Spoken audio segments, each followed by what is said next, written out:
irmãos? Parece que nós ainda não nos acordamos bem, me incluo nesse time, mas agora a gente vai dar uma arejada na cabeça, né? Ou pegar no sono. Deus abençoe, irmãos.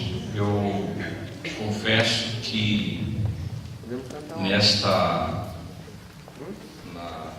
assunto prático de discipulado,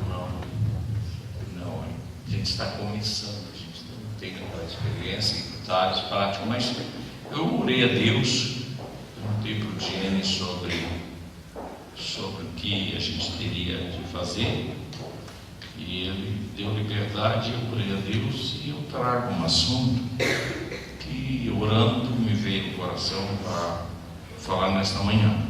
Não vou fugir do tema discipulado, mas eu quero abordar alguns pontos com os irmãos que a gente está passando e a igreja passa, e eu acho que todas as igrejas vão passar por isso na medida que vão praticar mudanças, né?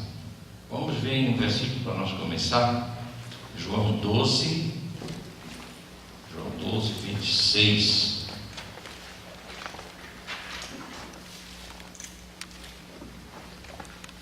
Diz o texto assim, 12 e 26, Evangelho de João.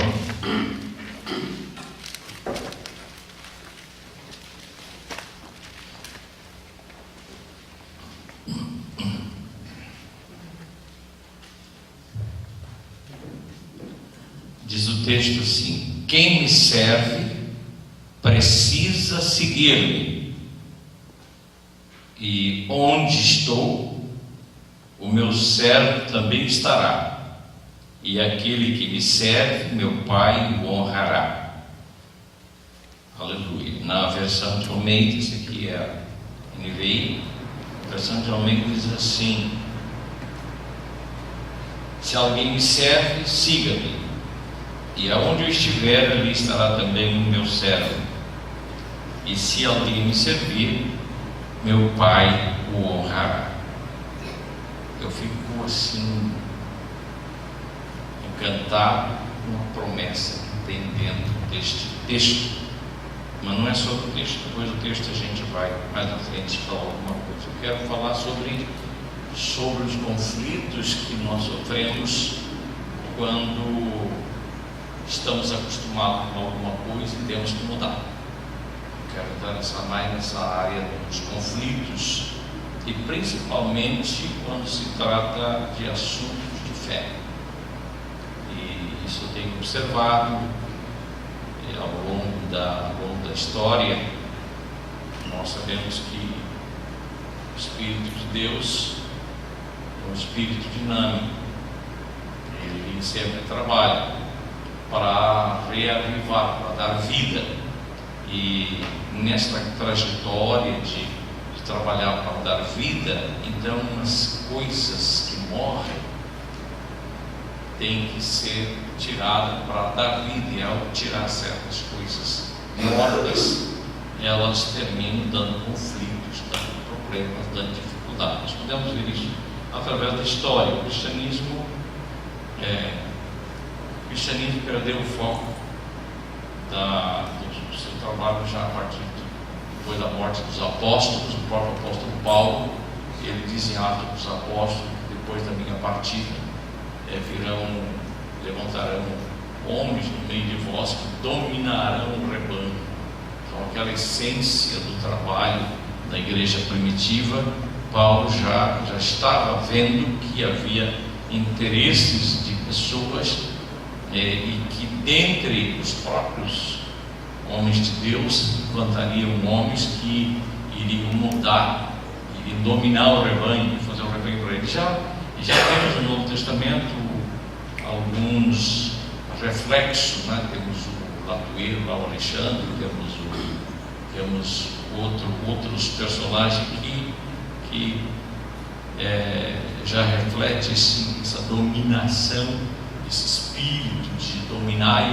Eu creio assim que o espírito do anticristo, ele entra exatamente em fazer aquilo que não é os princípios que o Senhor Jesus estabeleceu. Como o irmão Pregonte aqui colocou a simplicidade, a humildade e o amor. O princípio do anticristo é colocar o sujeito no mais alto lugar, como ele quis fazer com Jesus. Se você me adorar, tem todo, é dono de tudo isso aí. E a igreja entrou por esse caminho da dominação romana, do Império Romano, e no passar dos tempos, a igreja, então a gente conhece um pouquinho da história, a igreja perdeu a visão. E parece incrível que nós tivemos uma época no mundo, quase mais de 1000 anos, que ninguém podia ser de outra religião, tinha que ser católico, a não ser os ortodoxos lá na região, para lá do Oriente, que mantinham uma vida independente, mas por longo tempo nós sofremos este problema, essa imposição, e nós somos culturalmente produto, religiosamente falando, produto deste meio, desta cultura. Então a nossa formação toda está, inclusive os maiores problemas que eu tenho encontrado como pastor na igreja, é que muita gente se converte, faz apenas uma troca de religião. Não há uma mudança interior de entendimento, de visão. Muda alguns aspectos morais, alguma maneira de falar, mas o comportamento com relação à fé continua no mesmo. Eu acho que até esse é o maior problema que nós enfrentamos hoje, que precisa de uma profunda reforma na cabeça do nosso pessoal, porque a tendência é ficar naquele hábito, naquele costume, vir ao culto uma vez ou 2 por semana, voltar para casa, cuidar do serviço, domingo vir, abastecer de novo e voltar essa rotina religiosa, não pensar mais ninguém, cada um que vive a sua vida, vivendo a minha dá bom. É um egoísmo assim exacerbado. Então, queridos, eu quero falar um pouquinho, porque a gente sabe já dos conflitos que teve nas reformas que já teve na igreja, e principalmente quando a igreja conseguiu espaço para ter liberdade para trabalhar. Toda reforma, toda mudança, você não pode tirar até para dentro de casa. Quando nós em casa, marido e mulher se param em alguma coisa que precisa mudar, dificilmente isso acontece sem conflito. Geralmente há um conflito e há uma dificuldade, porque aquilo já fez calo no nosso psiquismo, né? E a gente não fica ali, está quase se livrando, tem que voltar. E graças a Deus que nós crentes vamos para a oração e o Espírito Santo nos ajuda. Esse é o grande trabalho do Espírito Santo. O Espírito Santo nos dá força para mudar, porque há muita coisa que nós queremos mudar e não podemos, não temos força para isso.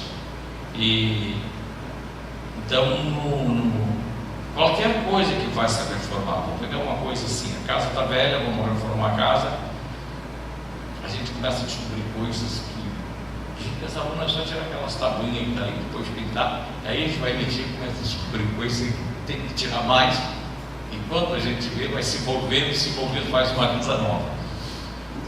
Então, ou então dá uma tapeada. Não é reforma, também dá só uma tapeada. Deixa para lá, não vou mexer muito, porque senão tem que trocar tudo. Então, acontece assim, a gente leva o carro para a oficina e tem só um amassadinho, né? Você vai lá, paga o dobro, porque tinha tantas outras coisas que a gente não viu fazer uma reforma. E principalmente isso acontece assim, é doloroso, porque quando acontece assim com a nossa cultura, quando a gente reformar a questão da nossa cultura, da nossa ética e da fé, das questões religiosas. É muito mais impactante ainda você ter que mudar certos hábitos porque não está correto, não está certo. Ou então na nossa cultura, por exemplo, vamos pegar assim, nós temos uma cultura religiosa, vamos pegar no caso nosso, que não tem nada a ver com o Evangelho. nós mudar essa cultura de 500 anos que ela entrou no Brasil, que está arraigado na nossa vida, que nós somos produto dessa cultura, nós só com a graça de Deus para sair dessa cultura, porque isso aqui amarra a pessoa, e mesmo depois da gente, eu não quero, por fora, não estou mais aí, a gente entra para o Evangelho e de repente a gente depara que a gente está fazendo não as mesmas coisas, mas semelhante. Por exemplo, vou usar um exemplo assim: você deixou de rezar, você não reza mais rosário, você não reza mais as orações do São Miguel Arcanjo, né? Não reza mais essas coisas, você deixou de rezar. Você aprendeu a orar, que orar é falar com Deus, que está a porta aberta agora pelo nome de Jesus, nós podemos nos encontrar com Deus. Mas sabe que eu vejo? Muitos crentes continuam rezando, porque as orações não passam de um amontoado de repetições que o próprio Jesus disse para os judeus lá, né? Vamos orar inclusive com os gentios, que usam de vãs repetições, achando que pelo muito falar Deus vai ouvir. E o hábito católico romano ainda entra, por exemplo, uma das coisas mais sérias é a oração quando vão se alimentar. É uma oração assim de reza. A gente já sabe, a gente vai convivendo com algumas pessoas, a gente já sabe, está sempre as mesmas palavras, é uma repetição. Mas isso não, claro que Deus nos entende, mas é produto da nossa cultura, de parar e dizer: bom, agora eu vou falar com Deus, Deus está aqui, Deus está presente, Deus está me ouvindo, eu vou falar com Ele, e fazer a oração. A oração é falar com Deus. De repente, para o nosso pessoal, oração é uma coisa assim, é ruim de orar, porque é aquela repetição de palavras. Quer dizer, isso a gente tem acompanhado no tempo. Tem outra coisa que a gente vê, por exemplo, é a dicotomia religiosa. Dentro é uma coisa, lá fora é outra coisa. Isso é cultura.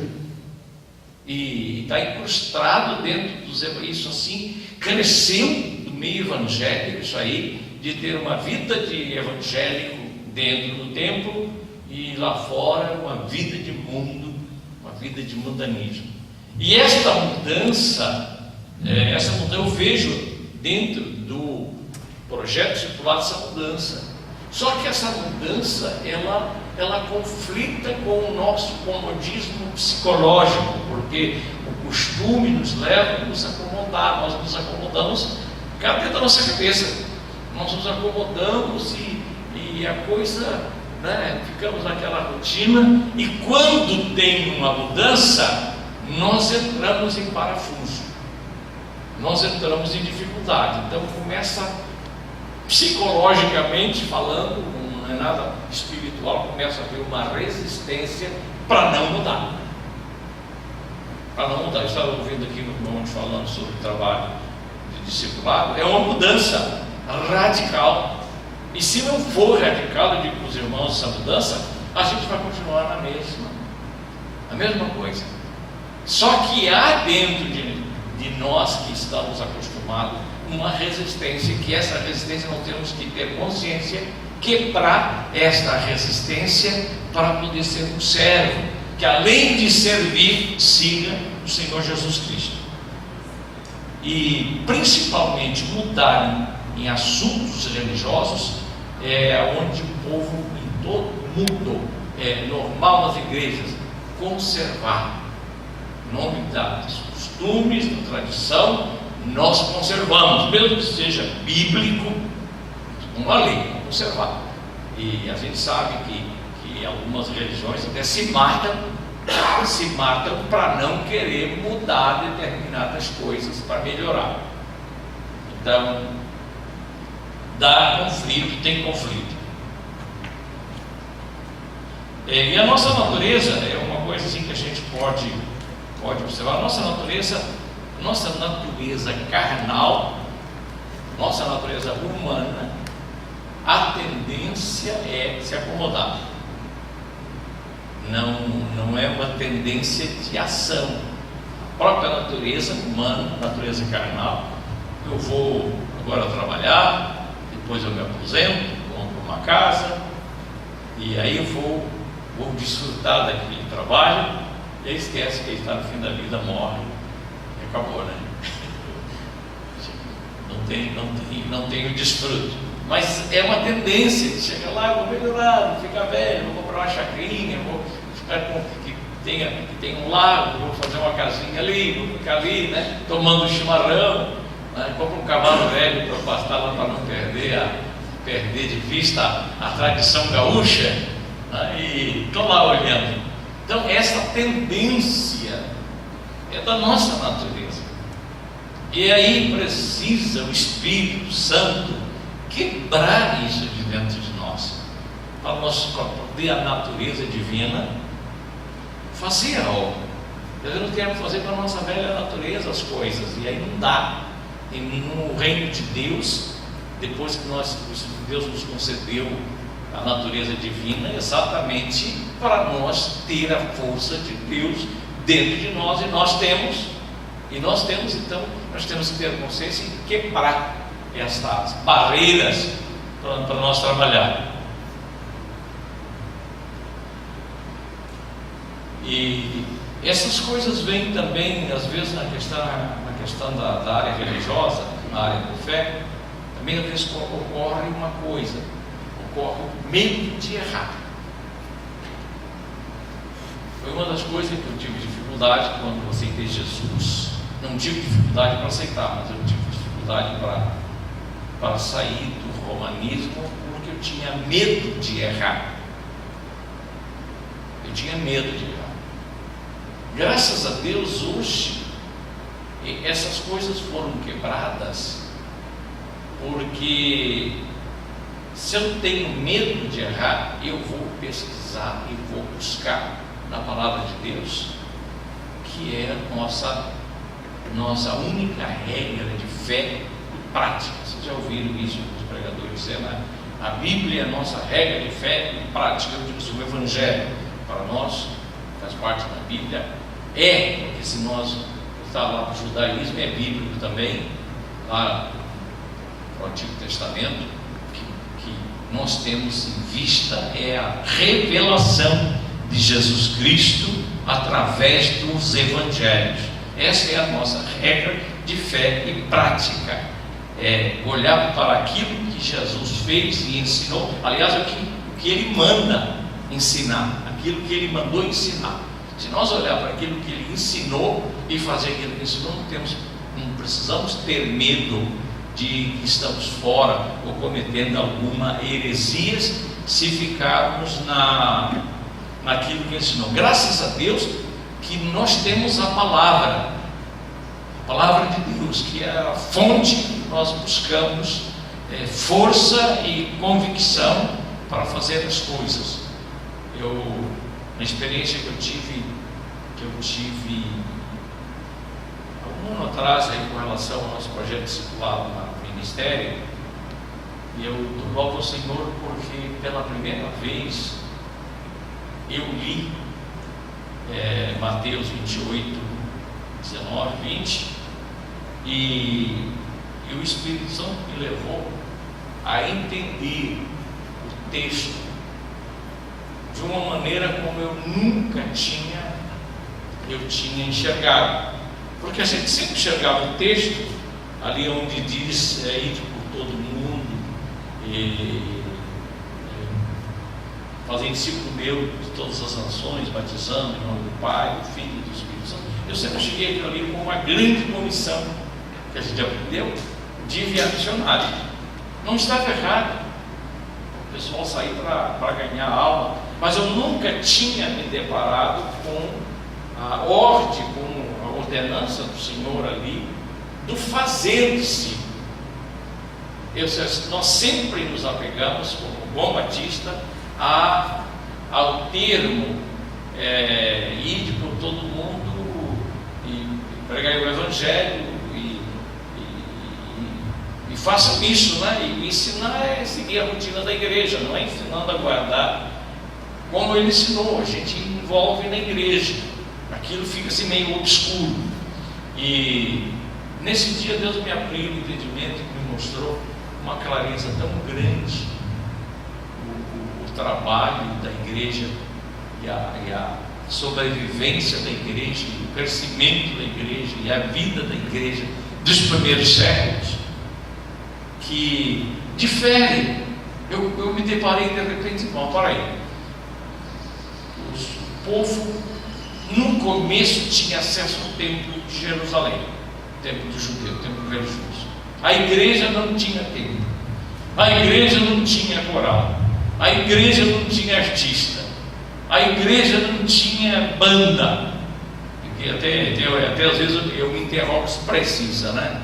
A igreja não tinha banda, a igreja não tinha uma série de coisas que nós convivemos hoje. A igreja não tinha nada disso. E a igreja crescia. A igreja não tinha acesso às sinagogas, porque as sinagogas eram dominadas pela força religiosa dos judeus. E os cristãos viviam debaixo de perseguição. Então se espalhavam e o Espírito de Deus dirigia de tal maneira no trabalho do discipulado, foi a sequência do trabalho, e a gente começa a fazer uma comparação à distância que a gente está e a distância que a gente, e o quanto nós precisamos voltar para dentro da palavra para fazer aquilo que Jesus mandou. A distância que nós estamos. Eu louvo a Deus para os irmãos que já estão trabalhando nisso, porque de repente a igreja, uma das preocupações que eu tive também sempre foi que na igreja entra os modismos, né? Sabe que na igreja evangélica de repente lá sopra um vento eu me lembro quando começava a orar para derrubar a pessoa, né? O povo estavam sacudindo o casaco, o pessoal estava caindo. Quer dizer, entrou essa onda que trabalha, então esse modismo na igreja, e entram tantas outras coisas que vêm só para o vento, mas graças a Deus que há uma igreja no Brasil, e há um povo que Deus está trabalhando com ele, e nós nos incluímos dentro desse povo, e queremos nos aprofundar nisso, só que isto vai requerer de nós, principalmente falando aqui da igreja, requerer de nós um esforço para vencer o nosso comodismo. Eu vou dizer assim, nosso comodismo e a nossa cultura religiosa, para sermos verdadeiros discípulos do Senhor. Nós vamos romper, vamos sair daquela acomodação para trabalhar para o Senhor. Eu não sei, o irmão Alexandre que começou o trabalho, se no começo enfrentou essas barreiras nele mesmo, mas eu creio que sim, porque eu tenho enfrentado. Às vezes a gente sabe o que é certo, mas é tão bom ficar onde a gente está, né? Ficar na sombra, tão bom ficar aí tranquilo. E por que eu tenho que sair? Eu tenho visto e tenho acompanhado aí os irmãos. O trabalho de discipulado vai nos envolver, requer tempo, dedicação, apego, paixão, amor, envolvimento mesmo. É um trabalho de vida, e é isso que nos diferencia dos cristãos acomodados, dos cristãos tradicionais, que estão parados. Eu vou lá, eu cumpro a minha obrigação religiosa, não tem nada a ver com a minha vida, individualismo total, né? Eu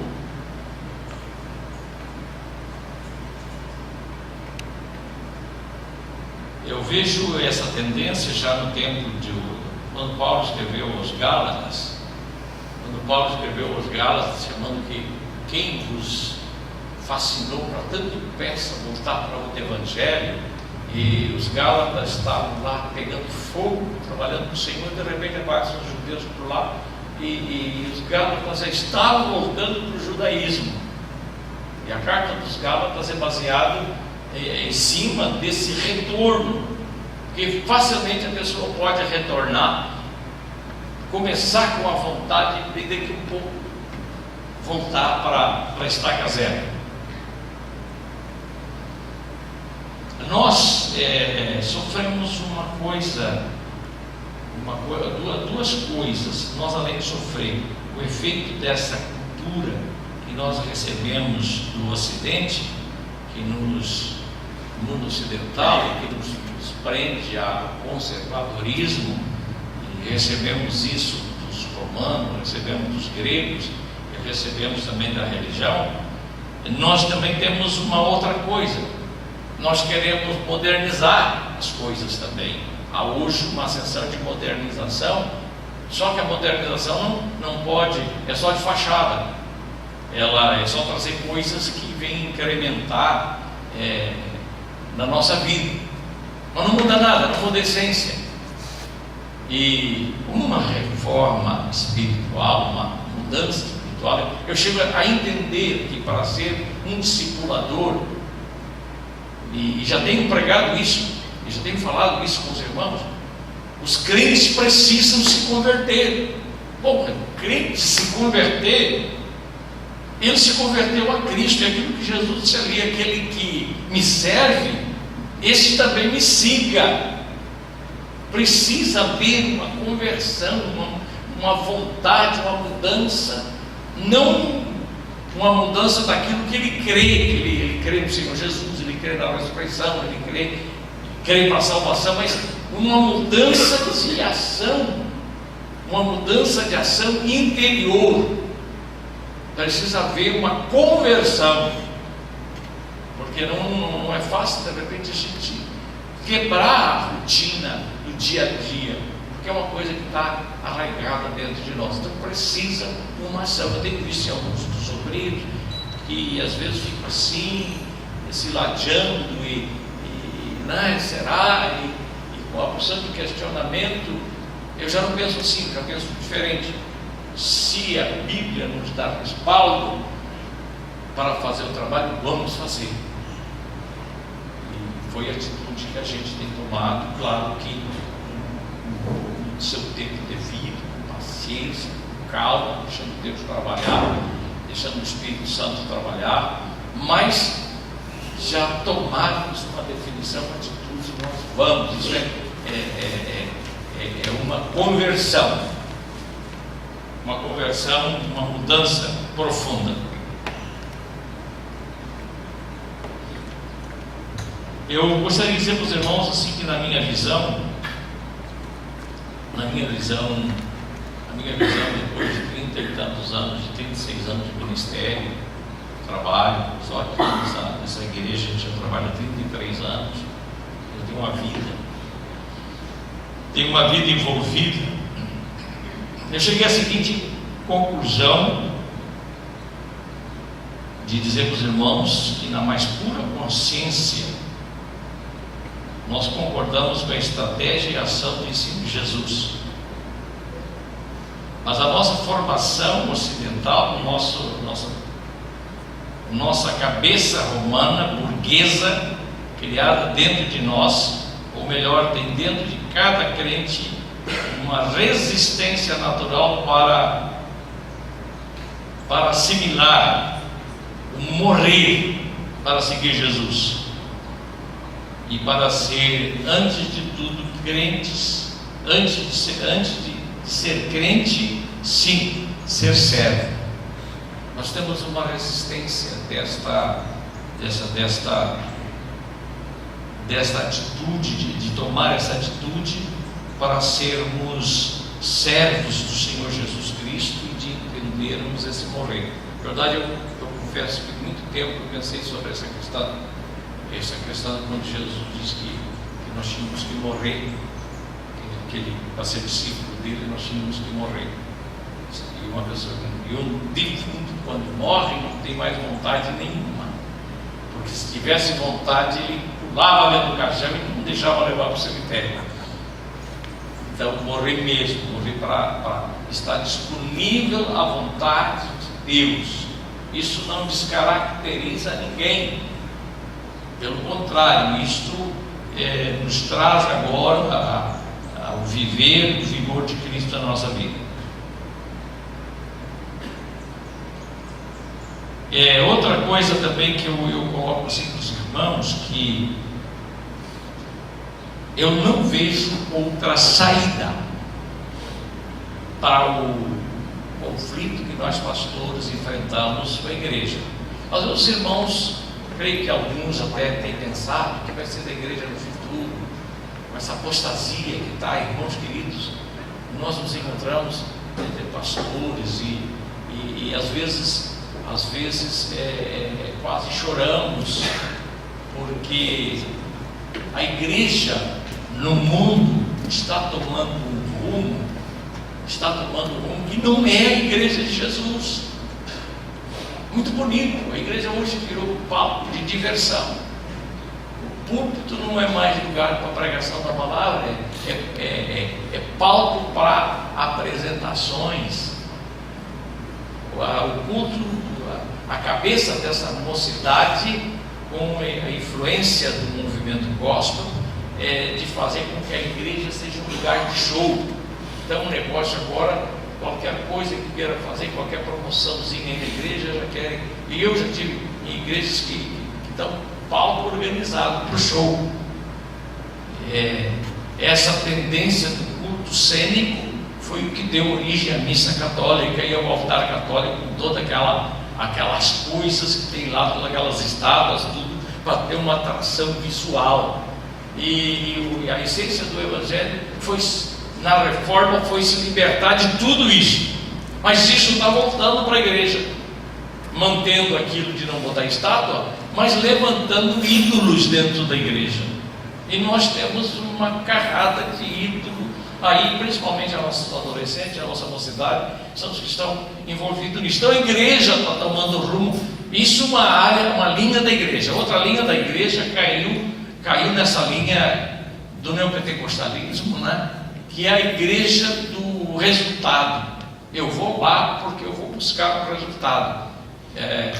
Eu preciso de alguma coisa. Então, vamos olhar assim: as pessoas vêm à igreja não para servir, mas ser servidas. E ser servidas sem fazer nada ainda, sem mudança, sem atitude. Só vindo e ainda compram, ainda pagam. É o que a gente observa no crescimento das igrejas neopentecostais. Mas há um outro segmento da igreja no Brasil, e eu quero me enquadrar nesse segmento, que está procurando uma saída para não entrar nesse filão da apostasia. Você vê na televisão, você fica meio empolgado, e é propaganda e tudo, e depois você dá uma volta por trás. Está sustentado esse movimento em cima de um cidadão que está comprando fazenda, que está fazendo casas enormes aí para os seus luxos, e empresas e tudo. Quer dizer, então o povo está dentro daquele texto que Paulo diz que farão negócio de vós. Então estão fazendo negócio do povo e fugindo totalmente do direcionamento da igreja e usando o Evangelho para isso. Quem sabe até inconsciente, porque já vieram desse meio. Mas graças a Deus que Deus tem nos abrido a consciência. Eu digo para os irmãos que o discipulado é a única forma bíblica de nós escapar desta apostasia. Porque o pastorado, em tempos atrás, o pastor atendia, visitava, vivia para a igreja, tinha mais tempo de trabalhar com as famílias, por causa que as famílias também não tinham essa vida moderna, que vocês só acham, às vezes até se desencontram, às vezes o marido não se encontra com a mulher, se encontra, como eu conheço um casal de irmãos, que se encontram 1h de manhã, quando ela chega do serviço e quando ele sai do serviço. Se desencontram.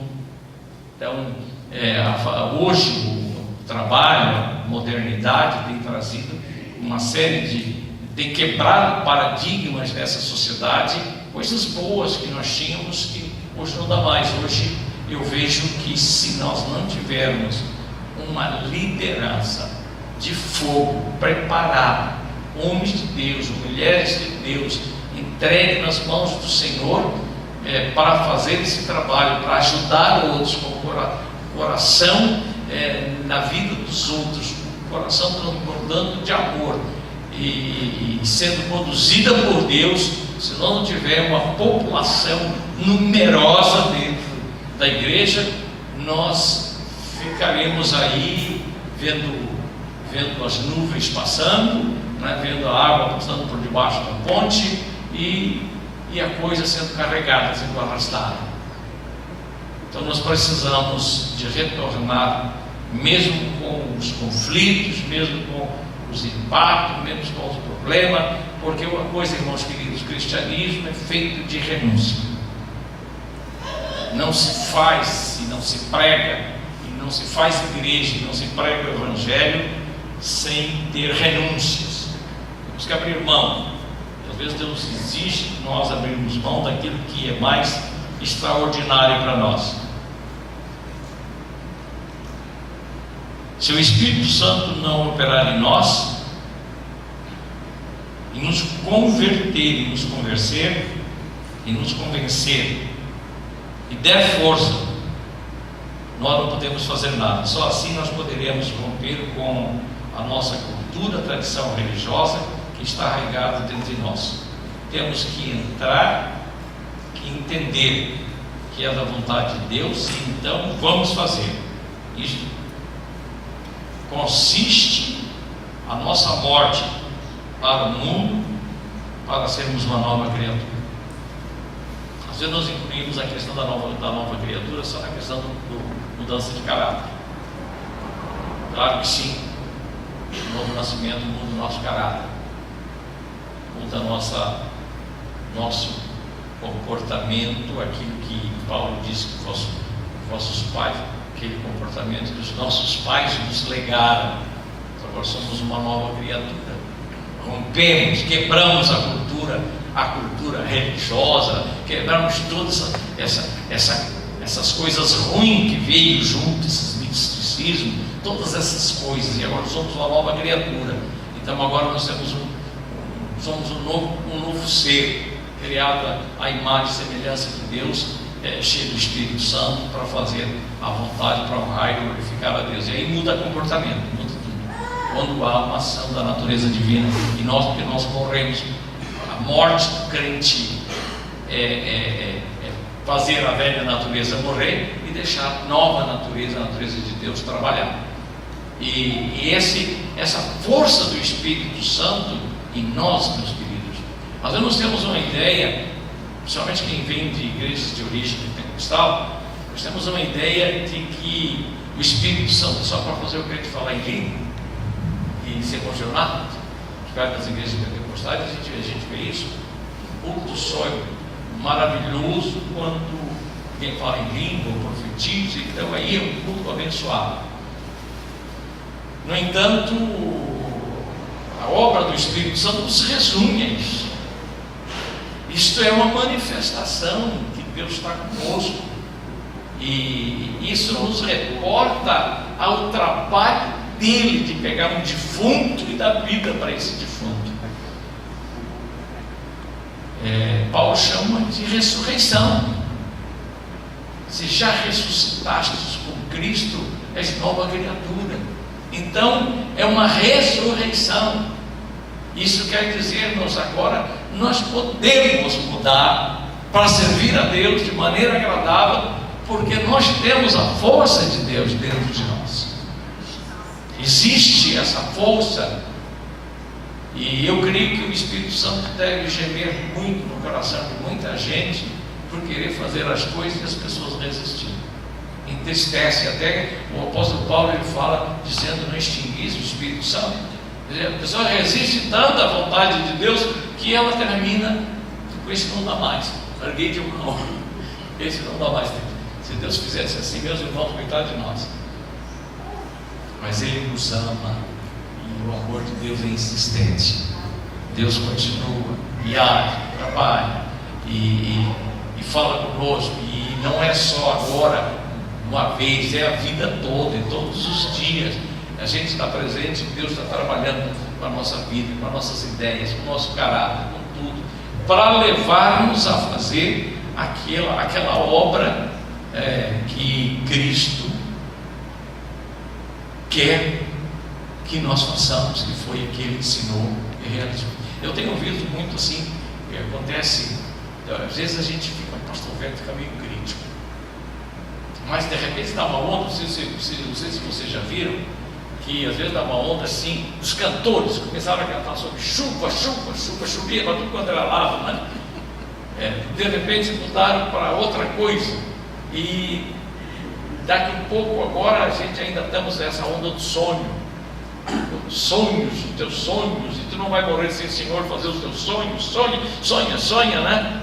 E é sonho para tudo quanto é lado. Então entra essas ondas de coisas assim. E sabe de uma coisa, qual é o sonho de Deus? Às vezes nós ficamos, mas isso vai, é um sonho de Deus para a minha vida. Sabe qual é o sonho de Deus? O sonho de Deus é que todos sejam salvos e cheguem ao conhecimento da verdade. Este é o sonho de Deus. Deus tem um sonho e trabalha em tudo que Ele faz conosco, e tudo que Ele trabalha é levar para este sonho. E às vezes eu falando do sonho de Deus e nem perto do sonho nós não passamos, porque as coisas às vezes até eu concordo que se fale até do sonho de Deus, não sou contra o sonho, mas muitas vezes as músicas que ouvimos, ela está em função do nosso conforto. Ela está direcionada assim para nós termos uma vida melhor, para nós termos um emprego melhor, para nós termos uma posição social melhor, para nós termos uma tranquilidade maior e recursos maior. Não tem nada de errado nisso, mas não é essa a proposta do cristianismo. A proposta do cristianismo é outra bem diferente, que está lá em Mateus, não lembro agora o versículo, e se bem a referência pode me ajudar. É buscar em primeiro lugar o reino de Deus.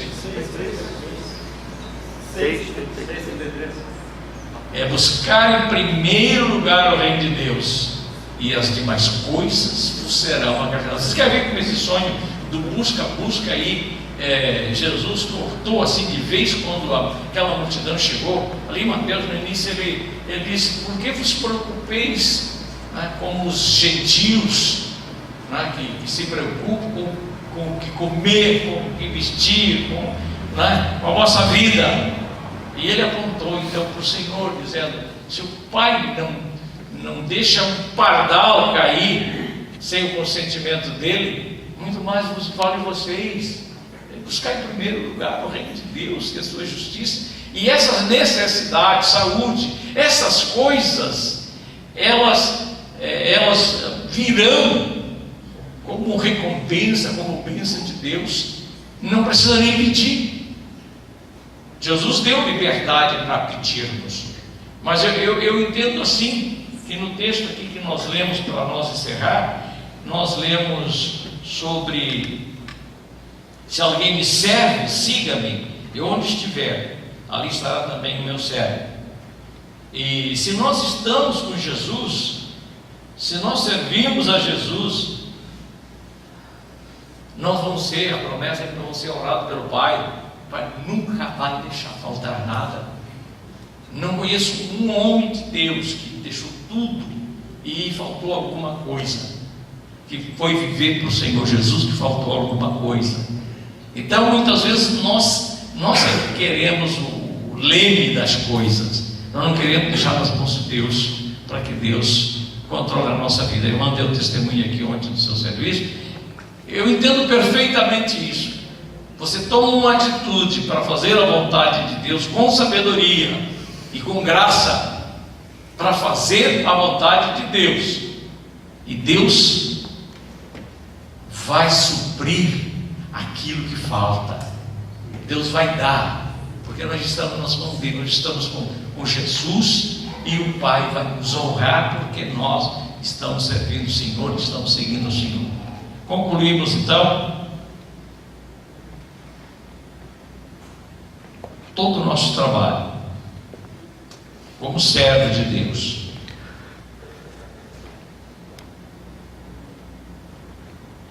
Tem de romper os empecilhos que se apresentam, tanto físico como mental, como ético, como religioso. Nós temos que nos libertar de um emaranhado de coisas, e nós precisamos muito mais agora, para fazer esse trabalho que nos propomos de discipulado, ser cheio do Espírito Santo, ter vida no Espírito, porque não é uma coisa que eu tenho entendido ontem, quando o irmão colocou aqui à tarde no shopping, que muitas pessoas estão pensando em método para encher a igreja, para ter gente, para ter dízimo. Eu tenho pregado, eu tenho ensinado os alunos no seminário que uma igreja grande não é aquela que tem uma multidão de gente que enche. A igreja é uma grande igreja, um crescimento de igreja, um crescimento numérico. Esse crescimento numérico é fictício, agrada os olhos, mas não é isso. Nós demos uma reunião aqui de 300, 400 pessoas. Eu tenho colocado para eles que uma igreja grande é aquela que está nas mãos de Deus, porque ela pode ser meia dúzia de pessoas hoje, mas amanhã ela terá uma multidão de pessoas convertidas, salvas, pessoas que servem a Deus. Essa é uma igreja grande. Não, eu vejo assim alguns alunos às vezes com esse sentimento acadêmico de pegar uma igreja grande, tudo construído, tudo pronto, né? E eu tenho dito para eles: olha, vocês se enganam, vocês fazem muito mais para o Senhor abrindo um trabalho numa garagem, numa casa, e começando com meia dúzia de pessoas, dentro da visão da palavra de Deus, fazendo aquilo que Deus ensina. Você ali tem uma igreja muito maior do que muitos tempos cheios de gente que não tem visão das coisas de Deus, deixando Deus fazer a obra. Então, queridos, que Deus nos abençoe, que o discipulado não venha para nós, não venha para como alguma coisa assim, que nós agora temos uma coisa nova, até pelo contrário, porque o discipulado é a coisa mais antiga que existe na igreja. É novidade, é uma novidade, sim, é uma novidade que Deus está trazendo para a igreja dele, a igreja que ele está preparando para o dia da sua vinda, para a igreja dos salvos, dos redimidos. Deus está preparando um povo que tem amor, um povo que tenha coração e que trabalha. Eu quero entregar essas palavras em nome do Senhor Jesus. Foi isso que Deus me botou no coração. Vamos quebrar as barreiras para fazer aquilo que Deus quer. Amém.